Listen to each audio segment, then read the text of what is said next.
Late झाला आहे उठायला मला. पटापट तयारी करायची.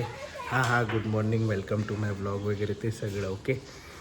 पटकन तयारी करतो, निघतो. कारण कसं आहे लेट झाला ना तर उन्हाचं चालावं लागेल. उन्हाचं चालायला कसं लय त्रास होतो, त्यामुळे तयारी करतो आणि भेटतो.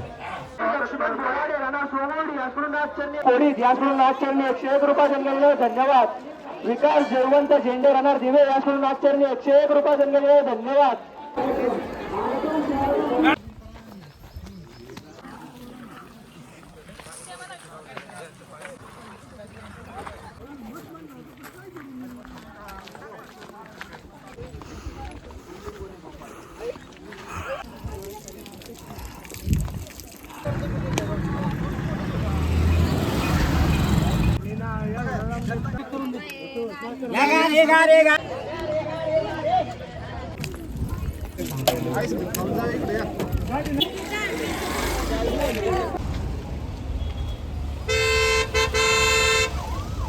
ऊन लागते लय, एकदम कडकडीत ऊन पडले. मला उशीर झाला मी म्हटलेलं ना, त्यामुळेच. आणि हे ऊन जरा जास्तच तीव्र आहे, कारण कसं माघ पौर्णिमा आज, म्हणजे माही पौर्णिमा, देवाचं लग्न असतं आज. आणि हा माही म्हणजे माही लाही असते, एकदम लाही लाही करणारं ऊन लागतं त्याच्यात, म्हणून एवढेच चटके लागतात या उन्हात. तुम्हाला पण असं वाटलं असेल की या काळात जे ऊन पडतं ना ते बाकी जे ऊन पडतं त्यापेक्षा जरा जास्त असं चटके देणारं असतं. त्यामुळे मी एवढा असा वैतागलो या उन्हाला. नहीं तो नहीं ना, मैं ऐसा थकता नहीं हूँ कभी, एकदम अजिबात नहीं भाई. नैना मैं सिर्फ दौड़ना चाहता हूँ, उड़ना चाहता हूँ, जेवना चाहता हूँ, झोपना भी चाहता हूँ, पहले पोचना चाहता हूँ, पोचतो आधी वीरला.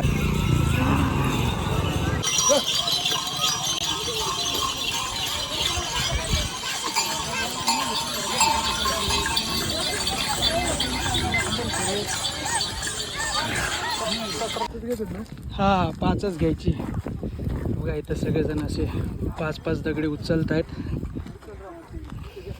तर असं म्हणतात की इकडे अशी 5 दगडी उचलून तिकडे पुढे टाकली की तुमच्या ज्या इच्छा असतील त्या पूर्ण होतात. ठीक आहे, म्हणजे असेल काहीतरी लॉजिक, एवढी लोक सांगतायत म्हणजे. बट मला काय वाटतं, तर ही 5 दगडी उचलली आहेत मी, छोटे छोटे खडे आहेत.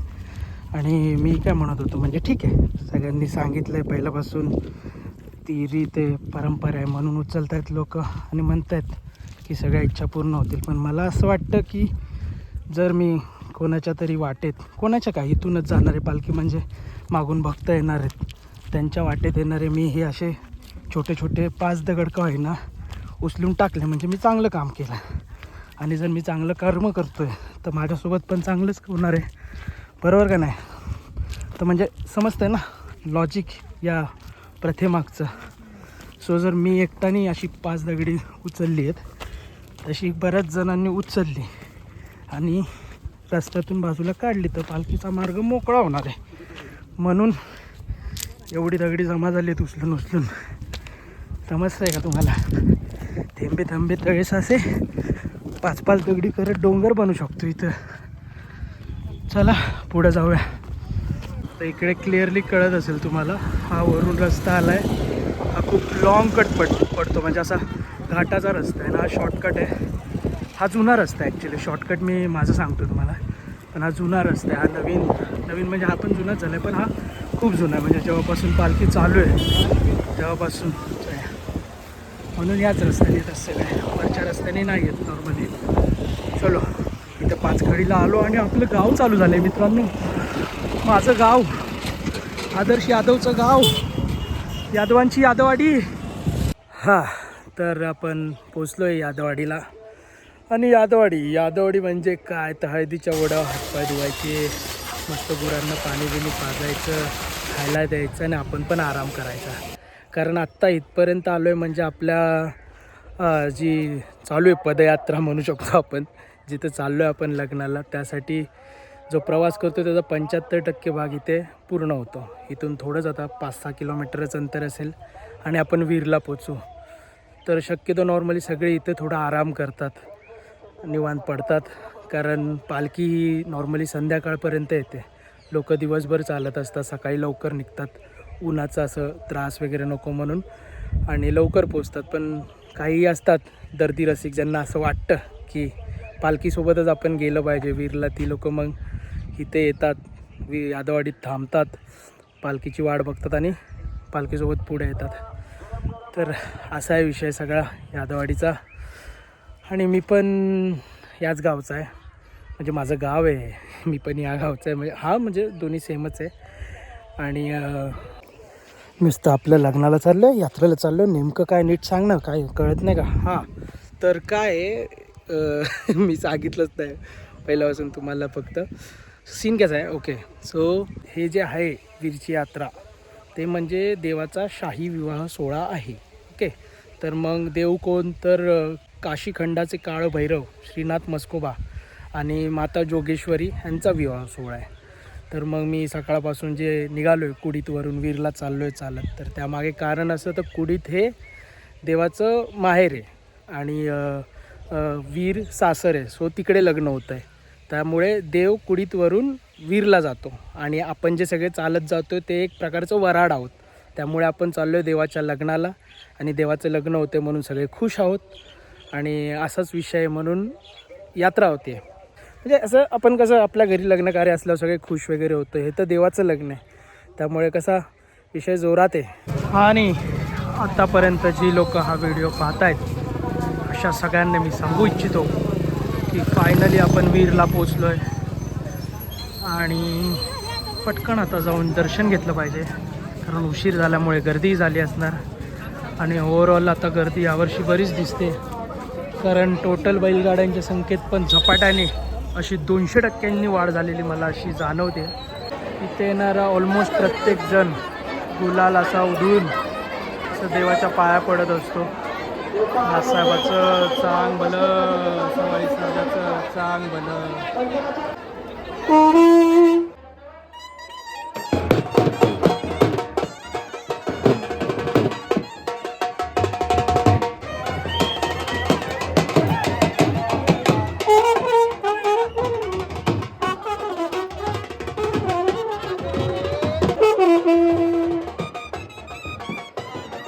तर असं होतं बघा नॉर्मली रेड फेस्टिवल का बोलतात या यात्रेला, तुम्हाला कळालं असेल. आता इन्स्टामुळे नाव ट्रेंड झाले वगैरे मान्य, पण कसं आहे म्हणजे आपण मंदिरात जातो आणि लाल होऊन येतो. म्हणजे मी एक 5 मिनिटासाठी गेलो असेल फक्त दर्शनाला, ते पण मेन गाभाऱ्यात गेलो नाही, बाहेरूनच दर्शन घेऊन आलो. पण तरीही मला बघा वरच्यावरती गुलाल लागलेलाच आहे. आणि मी काय हातात गुलाल घेतलेला का, तर नाही, तरी पण बघा माझ्या हाताला गुलाल लागलेला आहे.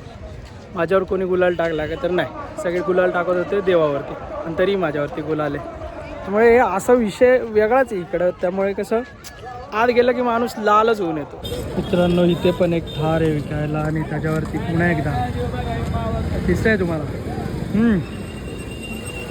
एकदम डोकं लावून बनवतात आपल्याकडे खेळणी, म्हणजे विषय एकदम विसरलाच नाही पाहिजे कोणी.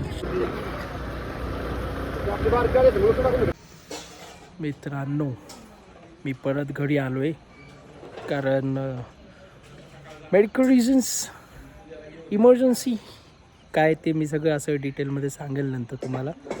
बट सॉरी, मला पूर्ण असा विवाह सोहळा तुम्हाला नाही दाखवता आला, इवन मलाही नाही बघता आला, त्याबद्दल मलाही वाईट वाटतं. बट ठीक आहे, सांग भलं. बेकार विषय झाला रे एकदम. म्हणजे मी एक्सपेक्टच केलं नव्हतं असं काही होईल, कारण मी पहिल्यांदा तर चालत गेलो नव्हतं. याआधी मी 2दा केली वीरची यात्रा.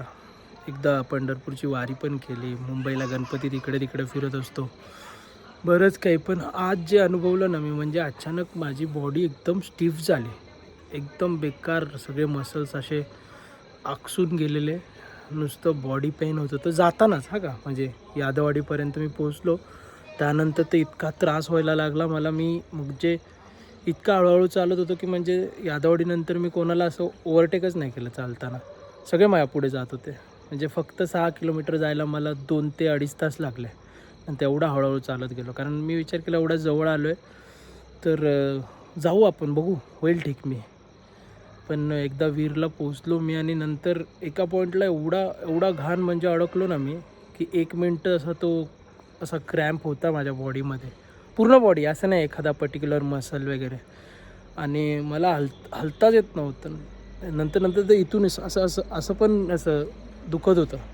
बोलो बाई जमा विषय होईल आपला, एवढं लांब येऊन ठीक आहे देवाच्या दारात असं होईल काय ते असं असतं ते बोलतात लोक, पण नको, जगायचं आहे अजून आपल्याला. म्हणून मी आलो घरी परत. ठीक आहे आता वाईट वाटतंय, चालतंय आता वाटतंय बरं. आणि काय बोलू आता, सगळे घरचे गेलेत लग्नाला आणि मी इथंच आहे. चालायचं नेक्स्ट टाईम अनुभवूयात एक्सपिरियन्स करूयात. बघू दुसरं काहीतरी करू आता. दुसरं काहीतरी म्हणजे ठीक आहे.